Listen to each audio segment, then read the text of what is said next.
ल सिधै विषयवस्तुमा प्रवेश गरौँ। आजको यो ऐतिहासिक चर्चामा हामी सबैले सुन्दै आएको तर सायद गहिराईमा नबुझेको प्रथम विश्वयुद्धको सुरुवात कसरी भयो भन्ने कुरा हेर्दैछौँ। आखिर मानव सभ्यतालाई नै एउटा अन्धकार खाडलमा धकेल्ने त्यो महाविनाशको बीजारोपण कसरी भयो त? आउनुहोस् यसलाई एकदमै सरल तरिकाले बुझ्ने प्रयास गरौँ। एउटा हत्या अनि संसार आगोमा जल्न थाल्यो। सुन्दा कुनै सिनेमाको डायलग जस्तो लाग्छ हैन र? तर यो एउटा सानो वाक्यले नि सिङ्गो विश्वयुद्धको सार बोकेको छ। एउटै मात्र घटनाले कसरी अकल्पनीय विनाश निम्त्याउन सक्छ भन्ने यो एउटा ज्वलन्त उदाहरण हो। यो कुनै कथा होइन, विश्वको नक्सा नै बदल्ने एकदमै तितो सत्य हो। अब कुरा गरौँ सन् 1914को युरोपको, जहाँ चारैतिर एउटा गजबको शान्तिको भ्रम फैलिएको थियो। त्यसबेला बाहिरबाट हेर्दा नि युरोप एकदमै शान्त र स्थिर देखिन्थ्यो, तर भित्रभित्रै त्यो एउटा ठूलो भ्रम मात्र थियो। यसलाई यसरी बुझौँ, एउटा यस्तो कोठा जसको भुइँभरि बारुद छरिएको छ। बाहिरबाट कोठा कति शान्त देखिन्छ, तर भित्र शक्तिशाली देशहरू बाहिर मुस्कुराउँदै हात मिलाउँदै थिए, तर भित्रभित्रै खतरनाक हतियारहरू जम्मा गर्ने र गोप्य सन्धिहरू गर्ने होडबाजी चलिरहेको थियो। सबै कुरा तयार थियो, मात्र एउटा सानो झिल्कोको पर्खाइ थियो। र त्यो घातक झिल्को अन्ततः आइछोड्यो एउटा हत्याको रूपमा।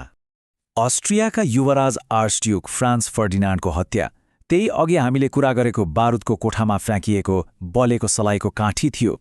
एउटा बन्दुकबाट निस्किएको सानो गोलीले उहाँको ज्यान मात्र लिएन नि, त्यसले त वर्षौंदेखि गुम्सिएर बसेको राजनीतिक तनावलाई एकैचोटि विस्फोट गराइदियो। साँच्चै भन्नुपर्दा त्यही एउटा गोलीले सम्पूर्ण संसारलाई नै युद्धको भुमरीमा धकेलिदियो। अब हेरौँ यो घटनाले कसरी एउटा ठूलो रूप लियो, जसलाई हामी ढल्दै गरेका डोमिनोहरू भन्न सक्छौं।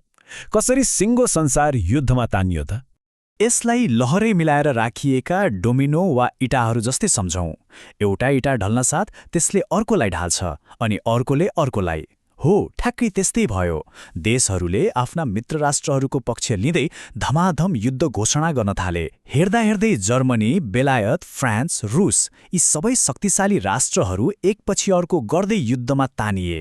ती गोप्य सन्धि र सम्झौताको जालो कस्तो थियो भने एउटा देश युद्धमा होमिँदा बाँकी देशहरू पनि बाध्य भएर यो महासङ्ग्राममा तानिनै पर्ने अवस्था आयो।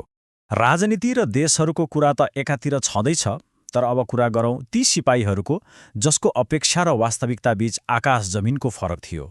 यहाँ बुझ्नुपर्ने मुख्य कुरा के हो भने धेरैजसो सैनिकहरू त एकदमै उत्साहित हुँदै युद्धमा होमिएका थिए।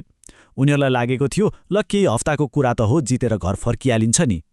तर वास्तविकता अर्कै र अत्यन्तै क्रूर थियो।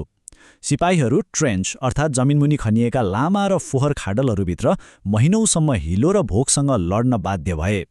अचम्मको कुरा त के छ भने शत्रुको गोलीले भन्दा धेरै सैनिकहरू तिनै खाडलहरूमा फैलिएका डरलाग्दा रोगहरूले गर्दा मारिए। र यो युद्ध अघिल्ला युद्धहरूभन्दा किन यति धेरै फरक र भयानक थियो?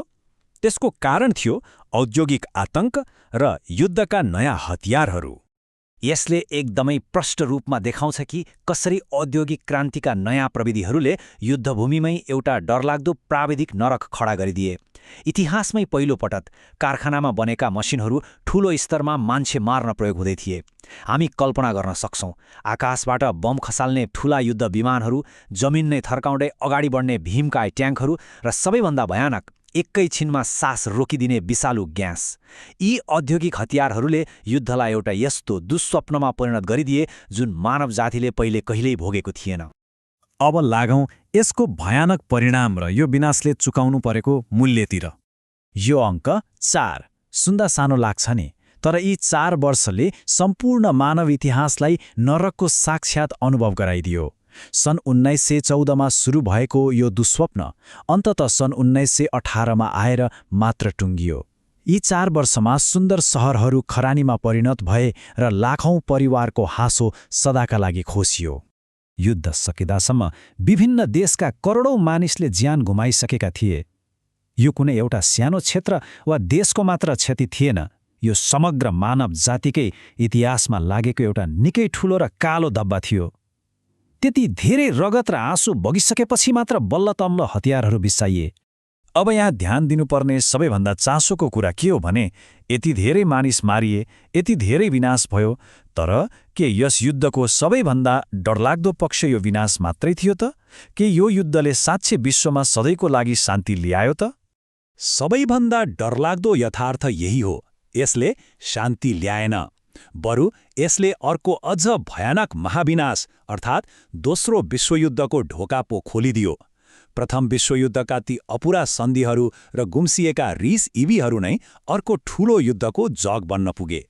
यसले एउटा गम्भीर प्रश्न खडा गर्छ, के हामीले इतिहासबाट साँच्चै केही पाठ सिकेका छौँ त, या अझै पनि त्यस्तै बारुदको कोठामा शान्तिको भ्रम पालेर बसिरहेका छौँ? आजको यस चर्चामा हामीसँग जोडिनु भएकोमा धेरै धेरै धन्यवाद।